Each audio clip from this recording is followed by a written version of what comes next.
Hello and welcome back to Smart PrepNet. In last lecture we discussed the basics. काफ़ी basic चीज़ें हमने discuss की इन क्या बोलते हैं इस टॉपिक से।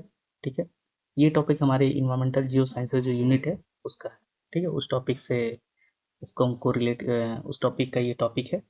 और सिंपल इज दैट कि अभी से एक चीज़ और कहना चाहेंगे कि इस लाइक कि अभी से आप लग जाओ यार प्रिपेयर करने में। ठीक है, इट्स लाइक कि ऑलमोस्ट मिड मार्च। ठीक है, मई जून में होगा पेपर। ठीक है, जून के लास्ट में या जून के मिड में तो कितने समय रह गए। ठीक है, तो अप्रैल मई 2 महीने ये और ये मान के चलो मुश्किल से 3 सवा 3 महीने। तो और इस टाइम अगर आप नहीं करोगे डेली डेली नहीं, ज़्यादा भी नहीं करना है, 2 घंटे 2.5 घंटे 2 घंटे 2.5 घंटे। ठीक है, पेपर 1 पेपर 2 मिला के लगभग आप 3 घंटे डेली का दो तो ये डुएबल है, बट विथ ऑल डिसिप्लिन। ठीक है, तो अब हम बेसिक्स बातें कर लिए थे कि कैसे यूनिवर्स बना, यूनिवर्स की जो थीरीज थी, कैसे सोलर सिस्टम बना उसके थीरीज हमने देख लिए थे। उसके बाद हमने ये देखा था कि कैसे जो भी है हाइड्रोस्फीयर कैसे बना, एटमॉस्फेयर कैसे आया। ठीक है, लिथोस्फीयर ये सब कैसे आए। फिर हमने अर्थ के इंटीरियर का बात कर लिया था। ठीक है, कि कोर मेंटल क्रस्ट ये सब सारी चीज़ें। उसके बाद हमने बात की थी जो सिस्मिक वेव्स है। ठीक है, वो सब की बात कर ली कि एस वेव्स क्या होता है, पी सरफेस वेव्स होते हैं जो। ठीक है, जो हम लोग ने पढ़ा था। ठीक है, एस वेव्स हो गए, पी वेव्स हो गए, एल वेव्स हो गए। ठीक है, तो ये सब चीज़ हमने देख ली क्योंकि वो बेसिक रिक्वायरमेंट है। जब हम डिजास्टर पढ़ेंगे ना तो उसमें अर्थक्वेक में तो ये सब चीज़ें हम वहाँ पे बस हल्का सा टच करेंगे और बढ़ जाएंगे, क्योंकि सिंपल सी बात कि आप यहाँ पे पढ़ लो उसको तो वो वहाँ पे हेल्प करेगा। अब हम बात करते हैं ना, अब इस टॉपिक में हम यहाँ पे हम इस लेक्चर में पढ़ेंगे कॉन्टिनेंट्स के बारे में। बेसिक सी कॉन्टिनेंट्स कैसे फॉर्म हुए। ठीक है, कैसे बने, कैसे बनते हैं, फिर टूटते हैं, फिर बनते हैं, फिर कभी बड़े होते हैं, फिर छोटे होते हैं, ये सब चीज़ें। फिर आइसोस्टेसी के बारे में पढ़ेंगे कि ठीक है, और फिर हम पढ़ेंगे प्लेट बाउंड्रीज के कि कन्वर्जेंट बाउंड्री होता है, डाइवर्जेंट बाउंड्री होता है, तो इसमें किस तरह से होते हैं, क्यों होते हैं, और किस तरह के अगर कन्वर्जेंट होगा तो किस तरह के लैंड फॉर्म्स होंगे, डाइवर्जेंट होगा तो किस तरह के होंगे, ट्रांसफॉर्म होगा तो किस तरह के होंगे। ठीक है, तो हम चलते हैं, स्टार्ट करते हैं। तो सबसे पहले हम कॉन्टिनेंट से शुरू करते हैं कि भाई ये आए कैसे। ठीक है, कि इनका इवोल्यूशन कैसे हुआ। ठीक है, ये बनते कैसे हैं। ठीक है, आखिर जो हम देखते हैं कॉन्टिनेंट मतलब क्या, अर्थ का जो सरफेस वाला एरिया जिस पे हम मोस्टली रहते हैं, एक तो ओशंस हो गए, पानी वाला एरिया, और दूसरा लैंड वाला एरिया। तो लैंड वाला एरिया आया कैसे, आखिर ये सब शेप आया कैसे। ठीक है, और क्या इसके पहले भी कोई कॉन्टिनेंट था या नहीं था, ये सब हम जानेंगे, या फ्यूचर में भी हो सकता है, नहीं हो सकता है, ये सब चीज़ें हम जानेंगे। ठीक है, तो शुरू करते हैं। तो कॉन्टिनेंट्स क्या है, एलिवेटेड। हम कॉन्टिनेंट्स पढ़े थे क्या होते हैं। ठीक है, मोस्टली ग्रेनाइटिक होते हैं, और क्योंकि वो उसकी डेंसिटी की कॉन्टिनेंट्स की कम क्या होती है, तो ओशन की फ्लोर से। ठीक है, उसकी उनकी डेंसिटी कम होती है, ओशन से नहीं, ओशन फ्लोर से डेंसिटी कम होती है। ठीक है, इसलिए और मोस्टली ग्रेनाइटिक होते हैं और ओशन फ्लोर बसाल्टिक होता है। उसके पीछे क्या रीजन है, तो इसके बाद हम पढ़ेंगे ना टाइप्स ऑफ रॉक्स। ठीक है, किस तरह के रॉक्स होते हैं, कैसे बनते हैं, तो उसमें हम इस चीज़ को अच्छे से और डिस्कस करेंगे। ठीक है, जो रॉक्स की साइकिल होती है, ये सब चीज़ें, वो सब चीज़ उसमें देखेंगे। तो contents are elevated low density crustal blocks है that occupy 29% of earth surface. Earth का 29% सर्फेस को ऑक्यूपाई करता है, host almost all terrestrial life, सारे टेरेस्ट्रियल लाइफ को होस्ट करता है। Geologically a continent includes not only exposed land but also its submerged continental shelf associated islands with similar crustal makeups। तो ये सब क्या होते हैं, उसके कॉन्टिनेंटल स्लोप्स, ये सब चीज़ें हम देखेंगे। ठीक है, कि कॉन्टिनेंट का क्या क्या पार्ट होता है, क्या क्या नहीं होता है। ठीक है, बेसिक सी चीज़ें ये सब देखेंगे। तो कॉन्टिनेंट क्या एलिवेटेड है, लो डेंसिटी का क्रिस्टल ब्लॉक है। ठीक है, क्रस्ट का जो पार्ट है, दो पार्ट होता है ना, एक कॉन्टिनेंट का पार्ट हो गया, ओशन फ्लोर का पार्ट हो गया क्रस्ट का। तो ये कौन सा पार्ट है। ठीक है, और ये लो डेंसिटी का है। ठीक है, और ये 29% अर्थ सरफेस को करता है। ठीक है, ऑलमोस्ट ऑल टेरेस्ट्रियल लाइफ। ठीक है, इसी यहीं पे होता है।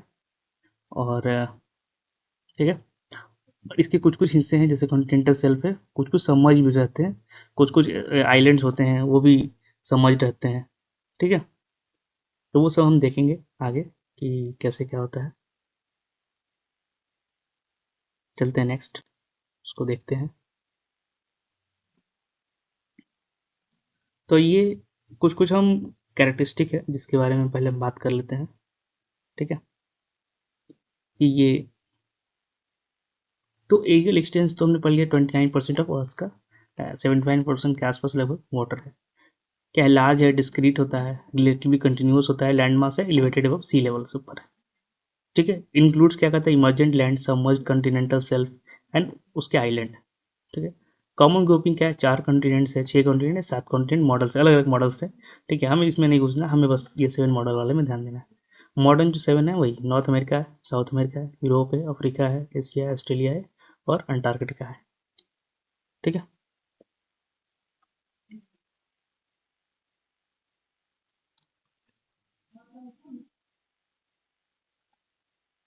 तो इसके बाद हम चलते हैं, देखते हैं। ठीक है, हम्म, तो ये आजकल आज जो हमारा है, जो अर्थ ऐसे दिखता है, ये असल में स्फेरॉइड शेप में है। ठीक है, जियोइड शेप जिसको बोलते हैं। ठीक है, अर्थ का एग्जैक्ट शेप क्या है, जियोइड। ठीक है, तो क्योंकि ये पूरा स्फीयर नहीं है ना, ये ऐसे है, थोड़ा बल्ज आउट किया हुआ है, इतना भी नहीं, मतलब ऐसे कह सकते हैं। ठीक है, तो इसमें हमने देखा हमारा जो 7 कॉन्टिनेंट्स है, नॉर्थ अमेरिका हो गया, साउथ अमेरिका हो गया, यूरोप हो गया, ये एशिया है, ये अफ्रीका है, ये ऑस्ट्रेलिया, बाकी ओशंस हो गए, पैसिफिक, इंडियन। ठीक है, सदर्न ओशन हो गया, अटलांटिक, आर्कटिक, और यहाँ पे नीचे हमारा एक और लैंड मास है जो कि इसमें नहीं बना है, अंटार्कटिका का। ठीक है, ओके, तो ये हमारे 7 हो गए। अब क्या है कि टाइप्स ऑफ प्लानिटरी, ठीक है, क्रस्ट एंड कॉन्टिनेंटल ग्रोथ। तो रिमोट सेंसिंग और जो भी कंपैरेटिव प्लानिटोलॉजी है ठीक है, तो उसके थ्रू यूज करके हमने 3 फंडामेंटल क्रस्ट टाइप्स निकाले हैं। ठीक है, जो कि स्लोली, बहुत स्लोली बिल्ट हुआ है। पहला है प्राइमरी क्रस्ट, जो शुरू में था, early large scale melting of primordial material during planetary accretion. हमने पढ़ा था ना कि एक साथ आए थे, वो धीरे धीरे पहले लिक्विड के बॉल बने, फिर वो लिक्विड से धीरे धीरे ऊपर का एरिया सॉलिड होते गया। ठीक है, ये एंशियंट फेल्सफर रिच क्रस्ट है। ठीक है, और ये मून इसका एग्जाम्पल है। फिर सेकेंडरी क्रस्ट है basaltic lava generated by mental melting driven by internal radio active heating, तो ओशन फ्लोट्स ऑफ अर्थ। ठीक है, सरफेस ऑफ मार्स, वीनस जो है।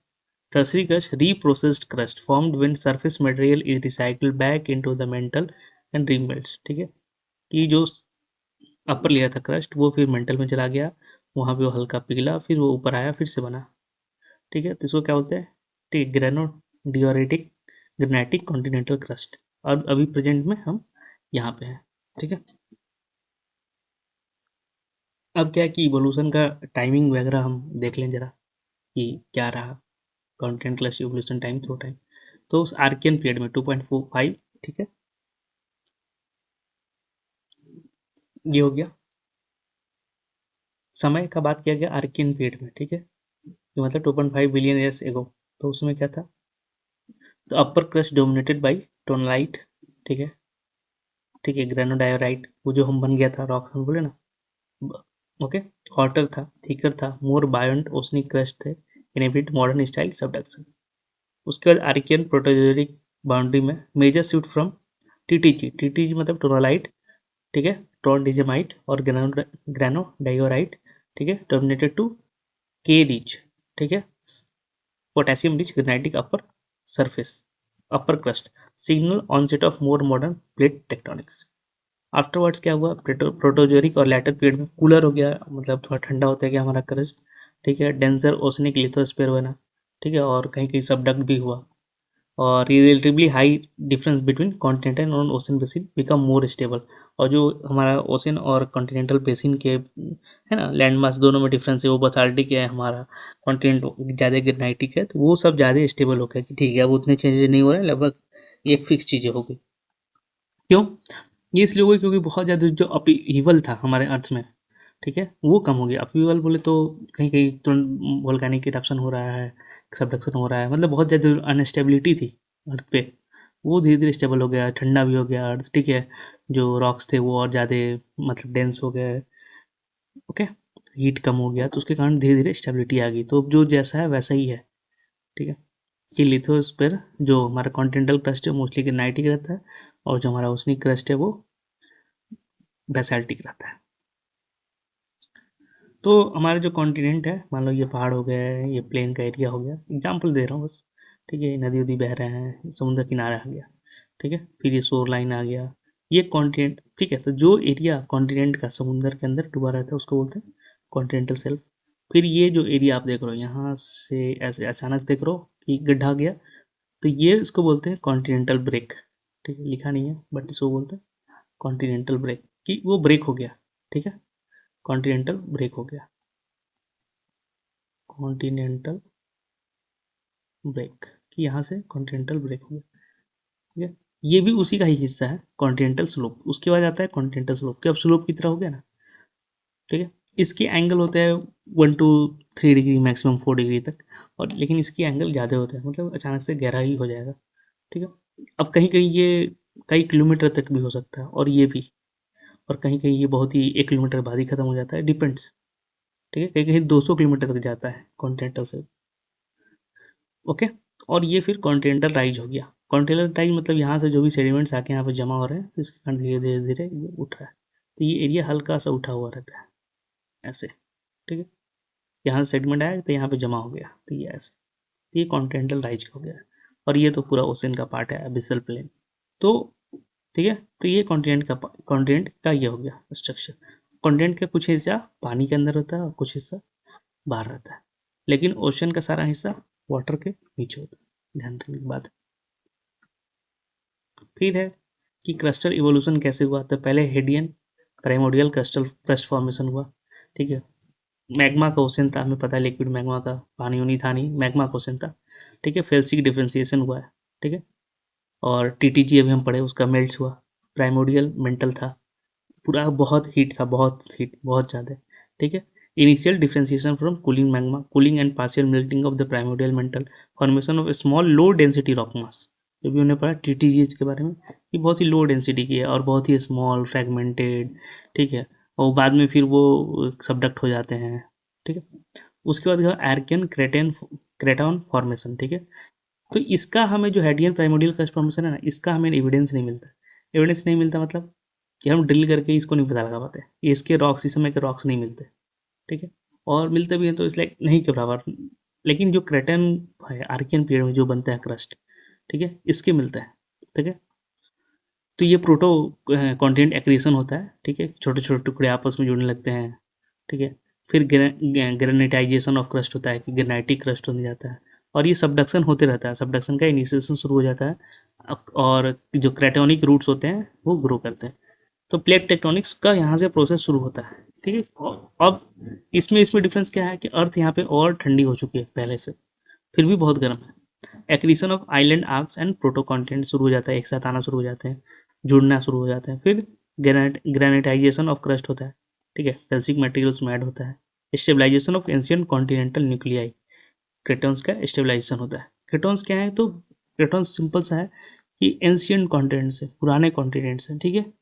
तो हमारे यहाँ भी इंडिया में भी कई जगह धारवाड़ में है और कई जगह हैं जो क्रेटॉन सिस्टम पाया जाता है, ठीक है, काफ़ी नीचे, तो वो सिस्टम वो रॉक्स पाए जाते हैं उस पीरियड के, ठीक है। फिर नेक्स्ट स्टेप आया प्रोटोजोइक सुपर कॉन्टिनेंट साइकिल्स, ये एक पीरियड आया कि यहाँ पे सब यहाँ पे जुड़ना शुरू हुआ, जुड़ के एक सुपर कॉन्टिनेंट बना, ठीक है। फिर कॉन्टिनेंटल कोलिजन हुआ, फिर वो आपस में टूट गया, ठीक है। प्लेट अगर आपस में टकराता है तो प्लेट आप ले लो, टकराओगे तो टूटेगा ही ना, तो सेम चीज़ तो यहाँ पे हुआ, तो ये साइकिल चलते रहा कि सुपर कॉन्टिनेंट बनता, टूटता, बनता, टूटता, periodic super continent assembly and fragmentation cycles, ठीक है, जिसको विल्सन साइकिल बोलते हैं, डिटेल में देखेंगे आगे।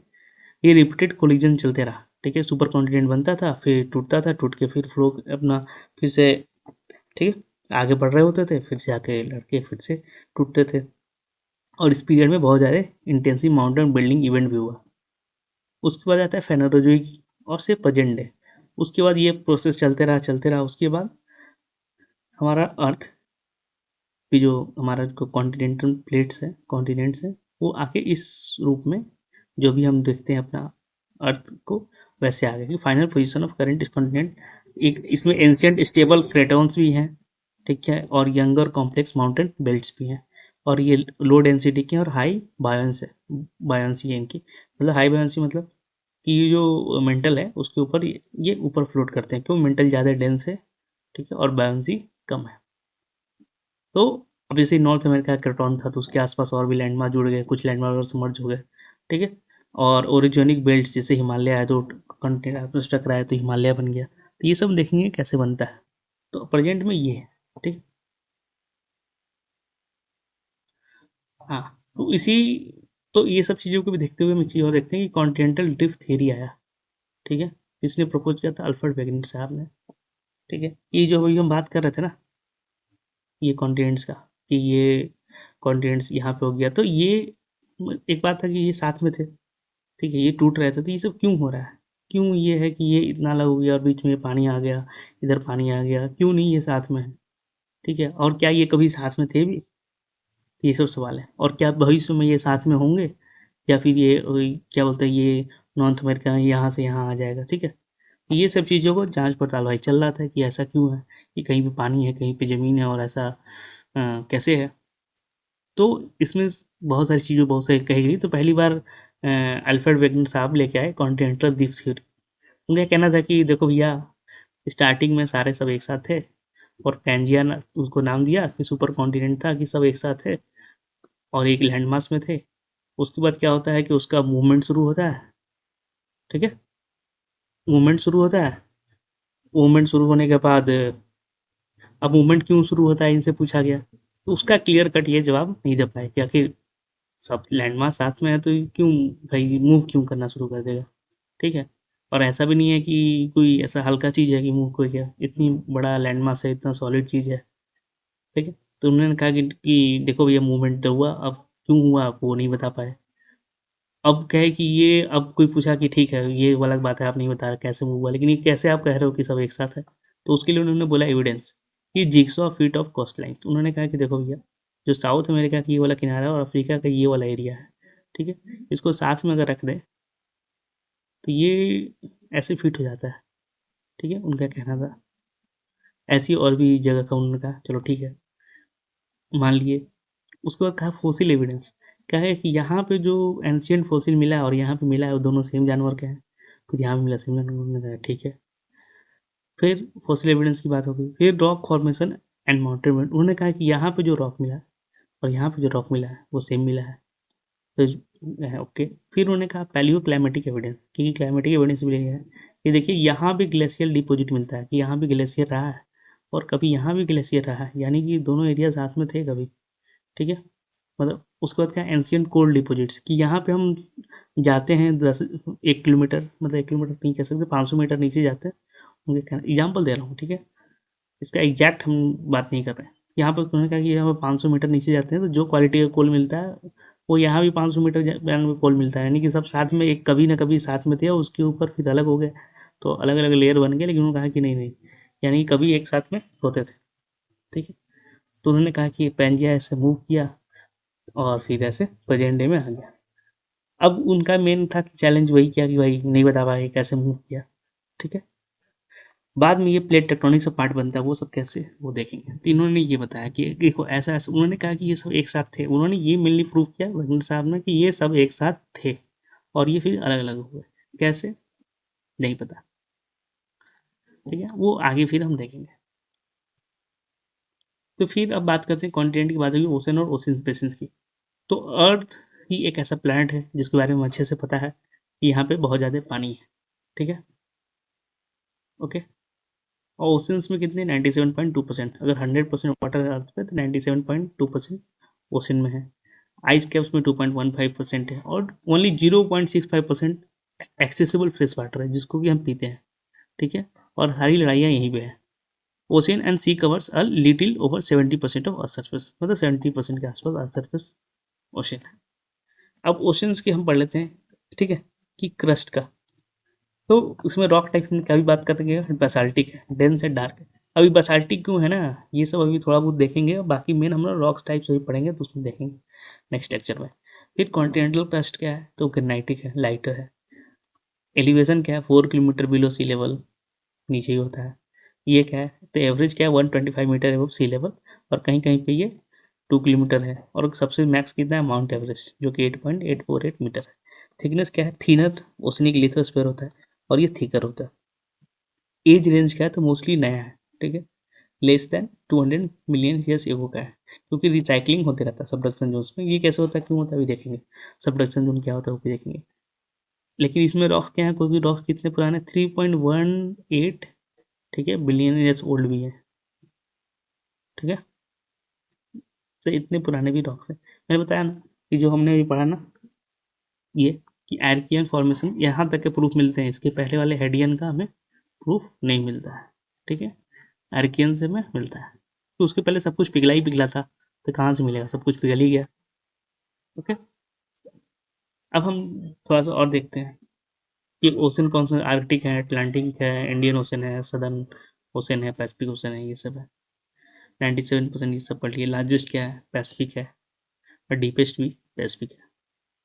फिर अटलांटिक सेकेंड लार्जेस्ट है, एस शेप्ड में है, ये अटलांटिक ओशन है, ठीक है। फिर सदर्न ओशन है जो कि अंटार्कटिका के चारों तरफ होता है। आर्कटिक है, सबसे छोटा है और सबसे सैलो है, मतलब ज़्यादा गहराई नहीं है।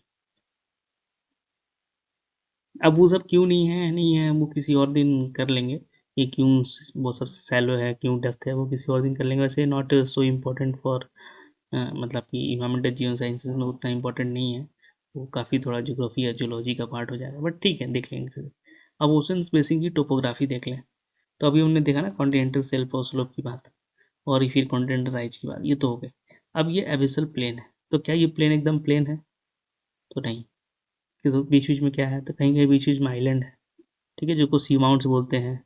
और सी माउंट्स का अगर ये वाला एरिया हटा दें, सपोज कि ऐसा है कोई जो फ्लैट है, तो इसको क्या बोलते हैं, गुयोट, ठीक है। फिर ट्रेंचेज है, गड्ढा, ठीक है, कि अचानक से बराबर एक्स्ट्रा गड्ढा आ गया।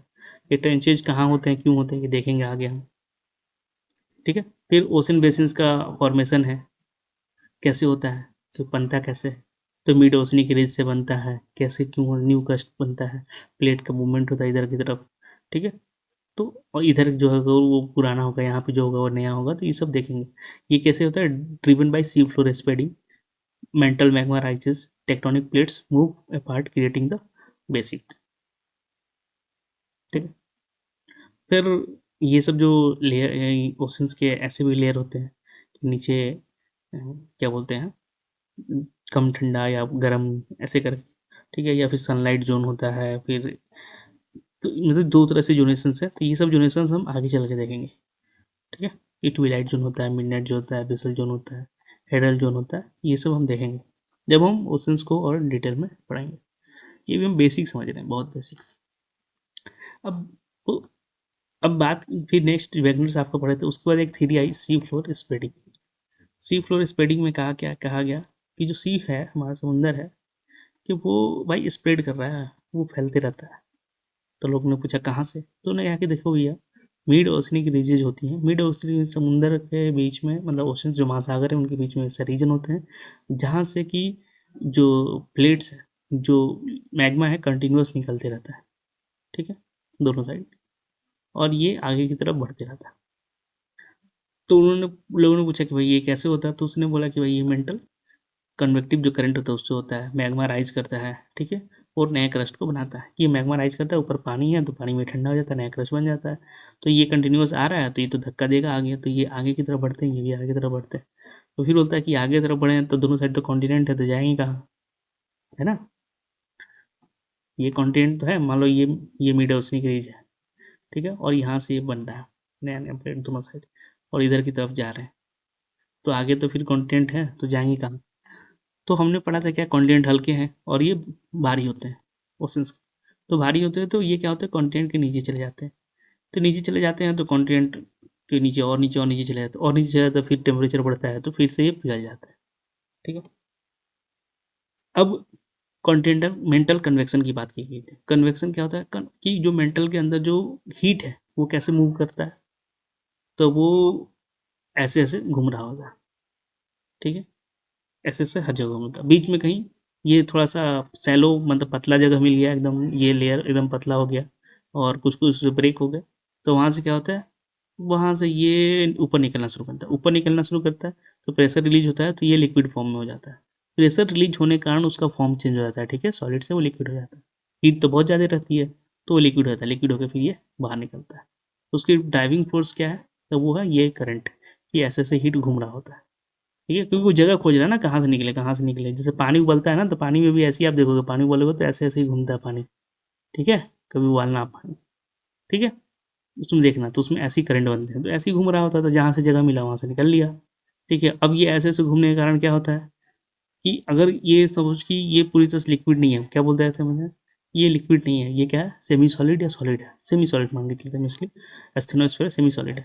तो ये क्या हुआ कि ये इसकी एकदम कांटेक्ट में है, तो ये इसके साथ आगे बढ़ रहा है ये करंट, तो थोड़ा थोड़ा ये मटेरियल भी हो सकता है बढ़े, मटेरियल बढ़ेगा तो इसके टच में जो है वो भी तो इसके साथ खींच जाएगा, इसीलिए ये ऊपर वाला एरिया पीछे की तरफ खींचे जाते हैं और यहाँ से ये निकलते रहते हैं, तो ये दोनों साइड ऐसे प्रोसेस होता है, ठीक है।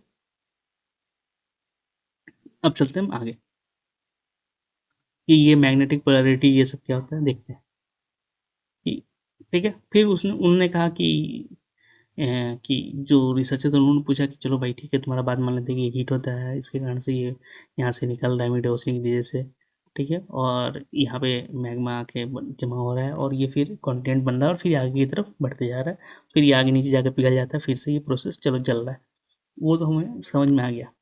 लेकिन उन्होंने बोला कि भाई ऐसा है तो फिर लेकिन इसको मान कैसे लें, तो उन्होंने फिर जो साइंटिस्ट है उन्होंने कहा कि हैरी है साहब, तो उन्होंने कहा कि और बाद में इस चीज़ को कंफर्म किया क्या कि ये ये जो रॉक्स है, ये जो एक पीरियड में मैग्मा निकला है और दो दूसरे पीरियड में मैग्मा निकला है, ठीक है, इसको हम जरा पहले क्लियर कर लें।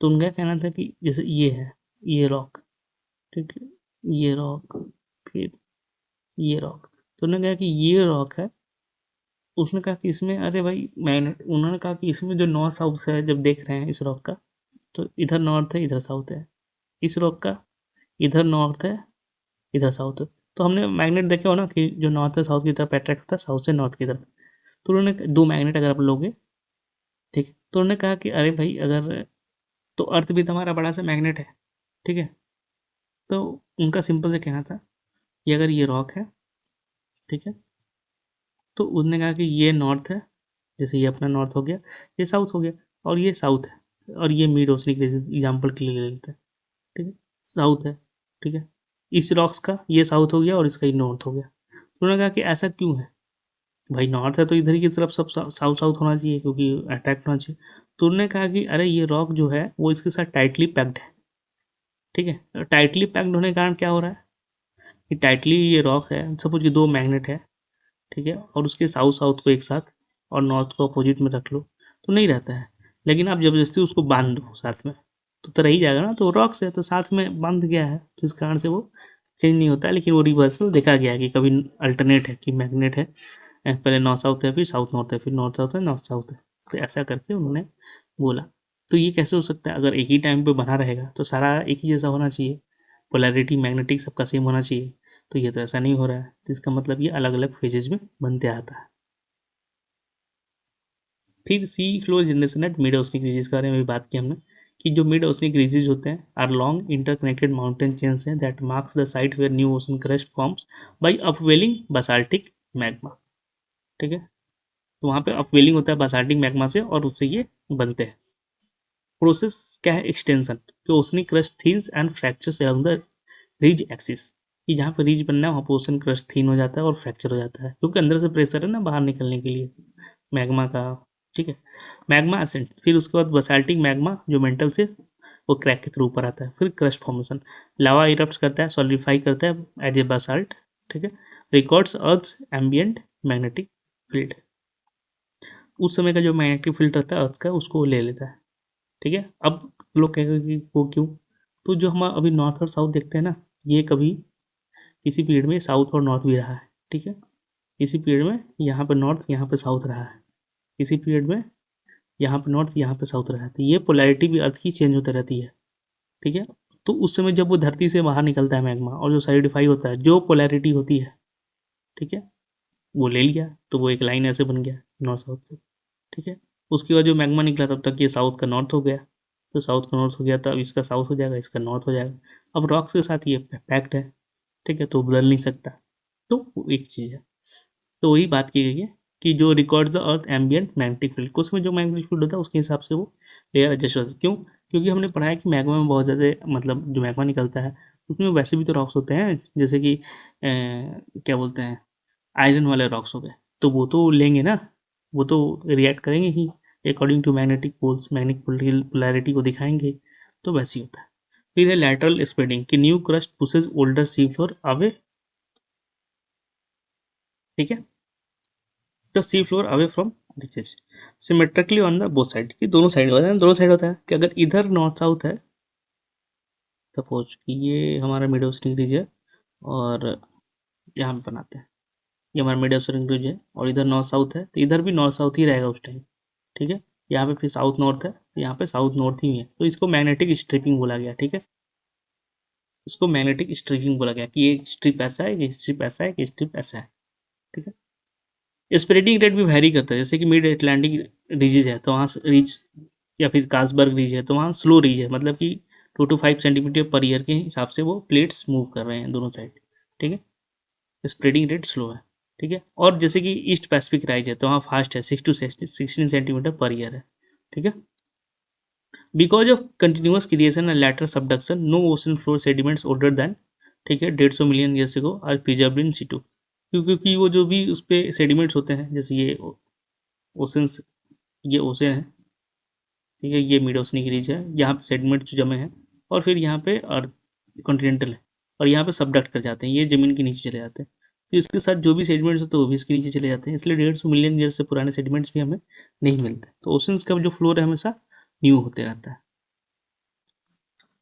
अब मैकेनिज्म और एविडेंस देखते हैं कि sleep floor spreading is the process by which new oceanic crust forms at mid oceanic ridges and moves laterally away as more magma is added, कि जितना निकलते रहता है वो दोनों आगे आगे बढ़ते रहेंगे। It provides the missing mechanism for Wagner's earlier continental drift idea, कि वैगनर साहब ने क्या कहा था कि ये पैंजिया एक साथ था प्लेट, फिर ये सब मूव करना शुरू किए तो फिर अलग अलग कॉन्टिनेंट बन गए, तो लोगों ने पूछा था कि कैसे मूव कर गए, तो उसके पीछे सी फ्लोर स्प्रेडिंग का, ठीक है, कारण था कि वो मिड ओशन ग्रीस से मैग्मा निकलता है, वो पुश करता है, दोनों साइड पुश करता है तो कॉन्टिनेंट दोनों साइड मूव करते हैं, ठीक है। दोनों साइड मूव करेंगे तो एक दिन ऐसा आएगा कि वो जो इधर का कॉन्टिनेंट है, इधर का कॉन्टिनेंट है, अर्थ जबकि हमारा ऐसे है ना, तो इधर का कॉन्टिनेंट इधर का कॉन्टिनेंट को ये पुश कर रहा है और इसको इधर पुश कर रहा है, तो एक दिन ऐसा आएगा कि ये दोनों कॉन्टिनेंट आपस में मिल जाएंगे, है ना, क्योंकि पुश हो रहा है दोनों साइड से। ऐसा भी हो सकता है ना, इससे ऐसा हो सकता है ट्रांसफॉर्म होके, तो ये चीज़ हमें समझना है। की एविडेंस क्या है कि मैग्नेटिक एनर्जीज की बात में जो हमने की अभी, ठीक है, कि जेब्रा स्ट्रिप्स ऑफ नॉर्मल और रिवर्स पोलैरिटी मिड ऑफ ग्रीज से जितना दूर दूर जाते हैं वैसे वैसे sea floor grows outward from ridges in both direction, age of ocean crust young crust at the ridge axis, जहाँ पे रीज है वहाँ पे सबसे जो रॉक्स की डेट है वो सबसे यंग है, और जो रीज से दूर है वहाँ पे जो क्रस्ट की एज है वो ओल्ड है। उसके बाद ये कंटिन्यूअस क्रिएशन एट रीजेज है with lateral support, heat flow and volcanism, high heat flow होता है, ठीक है, वोल्केनिज्म है shallow quakes along ridges of willing hot mantle and thin lithosphere at spreading center, rifted continental margin continental rifts होते हैं, ठीक है, ईस्ट अफ्रीकन रीड है, रेड सी है, जैसे इवॉल्विंग टुवर्ड्स ओशन बेसिन, ठीक है। तो सी फ्लोर जनरेशन को देखते हैं मिड ओशनिक रीजेस पे, डाइवर्जेंट प्लेट बाउंड्री है, ठीक है, प्लेट्स मूविंग अपार्ट, ओके। उसके बाद मिड ओशनिक रीजेज होती है, मिड ओशनिक रीजिंग और स्प्रेडिंग, मेन तो हम ये तो देखेंगे आगे, मेन हम ये देखते हैं कि यहाँ पे मेंटल अपवेलिंग होता है जिसके कारण कि ये बाहर निकलते हैं और फिर ये दोनों की तरफ मूव करते हैं, ठीक है। और ये स्ट्रिपिंग की हमने बात कर ही ली, मैग्नेटिक स्ट्रिपिंग की। तो स्टेप्स क्या है, पहले कि टेंशनल स्ट्रेस होता है, इसकी हमने अभी देखा, तो प्लेट्स दो भाग में टूट जाते हैं, टूटते हैं तो यहाँ से मैग्मा आना शुरू करता है, वो फ्लो करना शुरू करता है दोनों साइड, तो फ्लो करता है तो प्लेट इधर की तरफ मूव करना शुरू कर देते हैं। Tectonic plates pulls apart, create tensional stress, lithosphere breaks forming a rift valley. दूसरा क्या होता है मैग्मा एसेंट, की जो मैग्मा चैम्बर है नीचे, ठीक है, तो वहाँ पे कंटिन्यूस ये प्रेशर रिलीज होने का पूरा, और ये ज़्यादा लिक्विड फॉर्म में, तो इनको है कि बाहर निकलना है भाई, मुझे नहीं प्रेशर झेला जाएगा। तो निकलने के लिए यहाँ पे क्या होता है, जहाँ पे टूटता है तो वहाँ से बाहर अब अपवेलिंग होने लगता है मेंटल का, ठीक है, मेंटल अपवेलिंग मतलब मैग्मा आने लगता है बेसिकली। फिर तीसरा क्या है कि आने लगता है तो ये क्रस्ट बनते जाते हैं, ठीक है, पीलो बसाल्ट, ठीक है, ओके, तो वो बनते जाते हैं, जो नीचे की तरफ ठंडे हो जाते हैं तो वो गैब्रो हो जाते हैं, ठीक है, कि अंदर ही ठंडे हो गया मैग्मा। तो ये सब पढ़ेंगे कि गैब्रो क्या होता है, डाइक क्या होता है। फिर लैटरल स्प्रेडिंग होता है, लैटरल स्प्रेडिंग मतलब ये दोनों की तरफ जो मैग्मा आ रहा है वो चलते जा रहा है, ठंडा होके बढ़ते जा रहा है आगे की तरफ।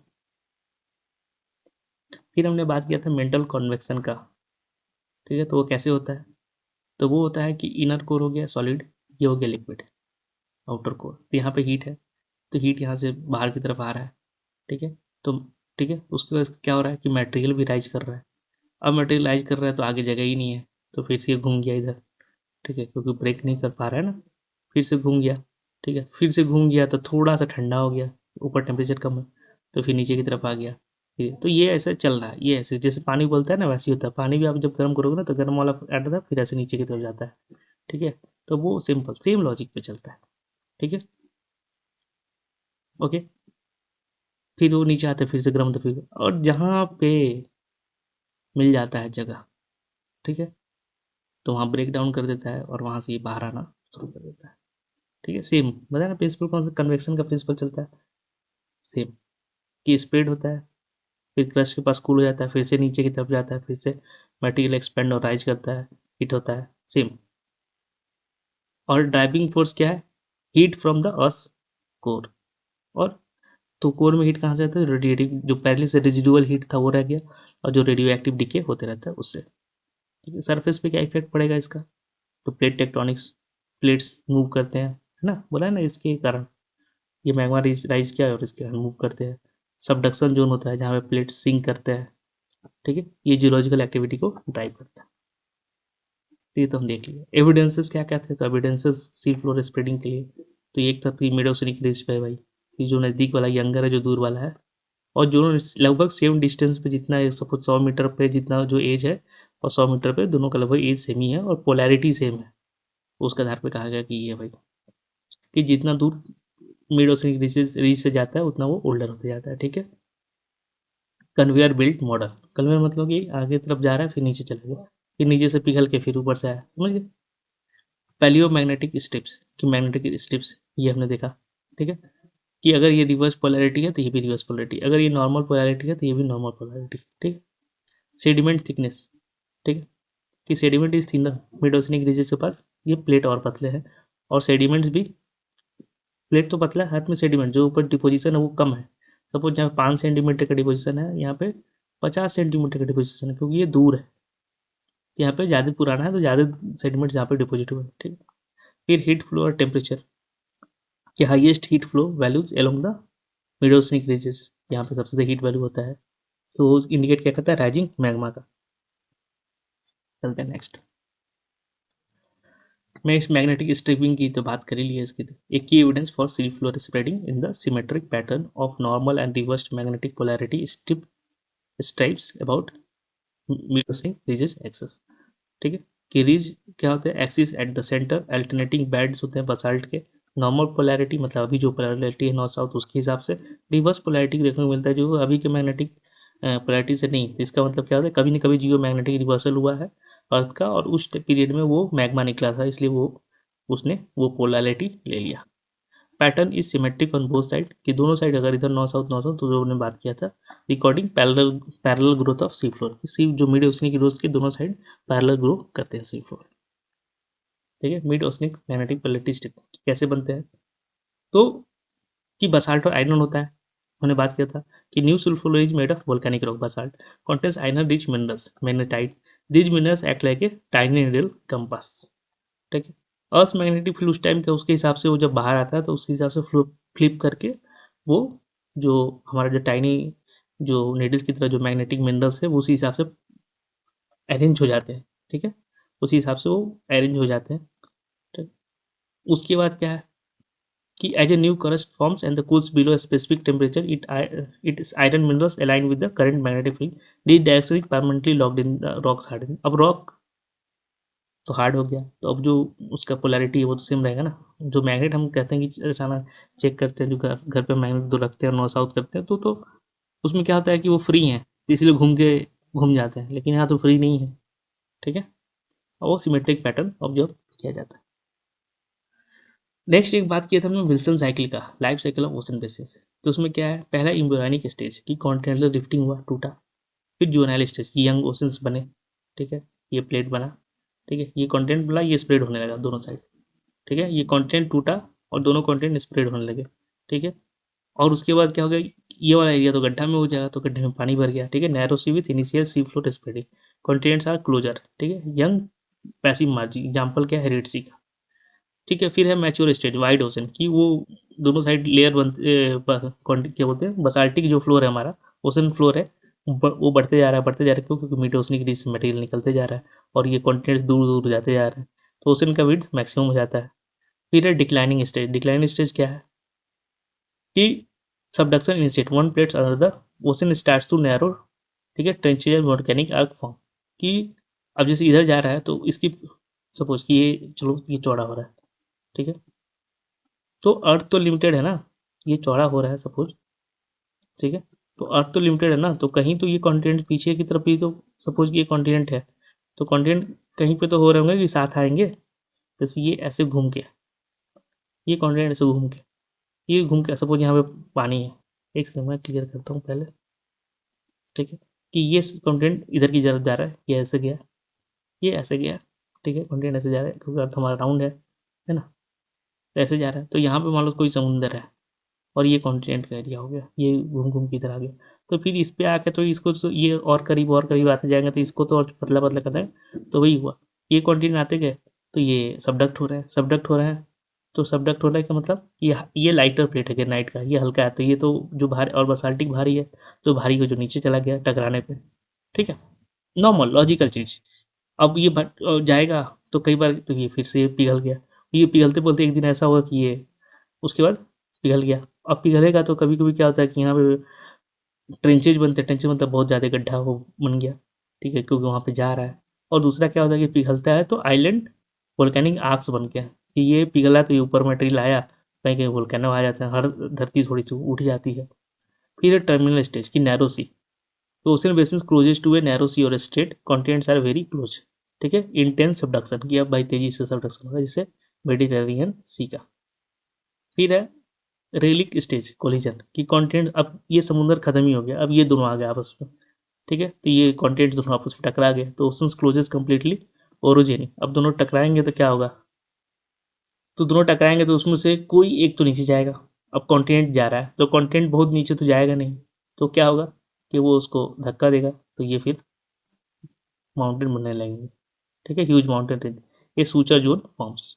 जैसे एग्जाम्पल हिमालय, हिमालय में क्या है कि जो इंडिया की प्लेट थी और जो यूरेशिया की प्लेट थी वो टकराए, टकराने के बाद इंडिया की प्लेट ऐसे हो गई।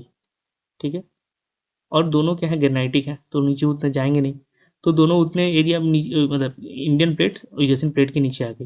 नीचे आने के कारण क्या हुआ कि अब वो उतना नीचे भी नहीं जा रहे हैं कि ये पिघल जाए, तो क्या है कि इसको अब धक्का दे रहे थे, धक्का देने के कारण क्या हो रहा है कि ये जैसे प्लेट धक्का दे रही है नीचे से ना, नीचे से उठा रही है, तो यहाँ पे हमारा हिमालय बन गया। ठीक है, और थोड़ी बहुत पिघले तो कहीं कहीं पे हमें वो वैसा भी मिलता है, वोल्केनोज भी मिल जाता है। तो ये विल्सन साइकिल है। ठीक है, फिर ये सब एक दिन ये कॉन्टिनेंट साथ में आ गए, तो फिर एक दिन फिर से यहाँ पे प्रोसेस होगा, ये साथ में आ गए, फिर से कॉन्टिनेंटल रिफ्टिंग होगा। हो सकता है कि यहाँ ना हो, यहाँ पे हो जाए कॉन्टिनेंटल रिफ्टिंग।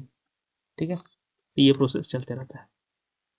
तो हिस्टोरिकल माइलस्टोन अल्फ्रेड वैगनर साहब ने प्रपोज किया था। ठीक है, कॉन्टिनेंटल ड्रिफ्ट का। उसके बाद सोनार मैपिंग की गई वर्ल्ड वार के समय, मैग्नेटिक सर्वे किया गया ओशन फ्लोर का, भाई उस टाइम वर्ल्ड वार सेकेंड के समय एक सब खूब हुआ। फिर हैरी है साहब 1962 में प्रपोज किया sea floor spreading at MOR. फिर विल्सन साहब ने कहा था कि introduce transform faults as a new plates boundary type propose hot spots. फिर बुलार्ड साहब ने कहा कि कंप्यूटर बेस्ड बुलार्ड्स। ठीक है, फिर विल्सन साहब ने क्या, विल्सन साइकिल की बात की गई, ये दूसरे विल्सन है। ठीक है, जो हॉटस्पॉट प्रपोज करते हैं और ये विल्सन दोनों अलग है। उसके बाद है मॉर्गन साहब, मैकेंजी साहब, इन्होंने ग्लोबल रिच प्लेट्स, ठीक है, काइनेमेटिक मॉडल्स बनाए कि बहुत सारे हमारे आते हैं जो अलग अलग प्लेट से बनाए। और उसके बाद प्लेट टेक्टोनिक्स, जो कि वाइट प्लेट टेक्टोनिक्स कुछ नहीं है, ठीक है, कॉन्टिनेंटल ड्रिफ्ट थ्योरी को सी फ्लोर के एक साथ मिला दिया गया तो प्लेट टेक्टोनिक्स आ गया। तो अब देखते हैं क्या है। Plate tectonics describe Earth outer shell as a mosaic of rigid lithosphere plates moving over a weaker ductile asthenosphere. It unifies continental drift, seafloor spreading and global pattern of earthquake and volcanism. जो हमने बात की कि दोनों को मर्ज करके एक नया थ्योरी लाया गया जो कि प्लेट टेक्टोनिक्स कहलाया, जो कि सबसे वाइडली एक्सेप्टेड थ्योरी है, जो कि सही भी है।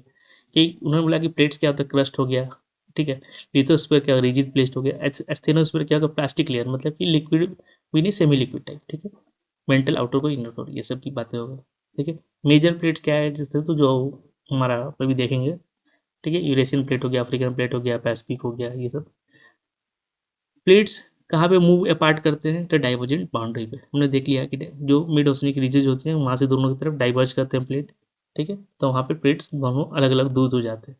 कन्वर्जेंट बाउंड्रीज क्या होता है, प्लेट साथ में टकराते हैं, ठीक है, अगर ये प्लेट साथ में इधर की तरफ दोनों आ रहे हैं तो टकराएंगे, ठीक है। ट्रांसफॉर्म बाउंड्री पे क्या होता है कि ये प्लेट ऐसे होते हैं, ये एक दूसरे को बस रगड़ रहे होते हैं, ठीक है। तो इसका ड्राइविंग फोर्स क्या है कि मेंटल जो कन्वेक्टिव करंट से वो फ्लो है, फोर्स है, ठीक है।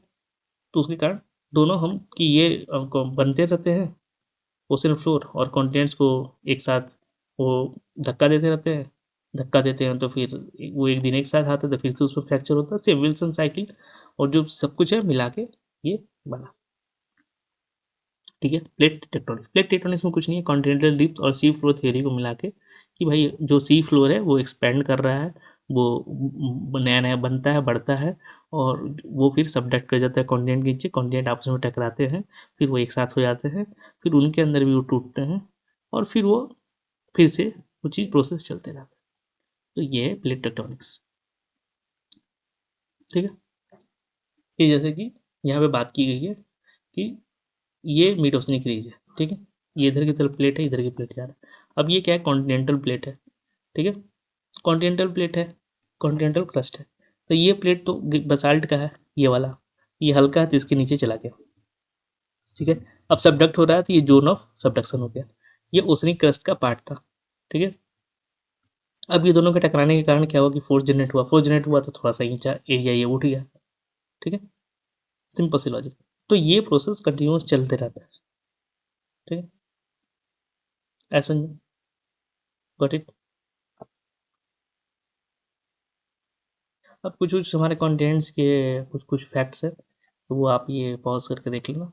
एशिया, अफ्रीका सारे के दिए हुए, एरिया लगभग कितना, ये इंपॉर्टेंट नहीं है, कंट्रीज कहीं कहीं पूछ देते हैं वो देख लेना आप, हाईएस्ट पीक देख लेना, लॉन्गेस्ट रिवर ये सब देख लेना, लार्जेस्ट डेजर्ट क्या क्या देख लेना। कुछ कुछ फैक्ट्स है, जैसे कि एशिया में लार्जेस्ट कॉन्टिनेंट है, कॉन्टिनेंट वर्ल्ड हाईएस्ट प्लेटू जैसे तिब्बत है, लोवेस्ट लैंड पॉइंट है रेड सी, ये सब एशिया में है, ठीक है। और अफ्रीका है only continent cross by equator, tropic of Cancer, tropic of Capricorn, ये सब पूछ देते हैं। नॉर्थ अमेरिका में ग्रेट लेक्स है, ठीक है, largest fresh water lake system located. फिर अमेजन बेसिस है, लार्जेस्ट रेन फॉरेस्ट है अर्थ पे। फिर है कोल्डेस्ट कॉन्टिनेंट अंटार्कटिका का, 90% वर्ल्ड आइस है।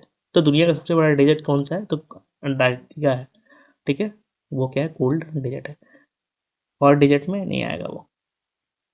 यूरोप में क्या हाईली इंडेंटेड कोस्टलाइन है, ऑफन कॉल्ड पेनिसुला ऑफ पेनिसुलास।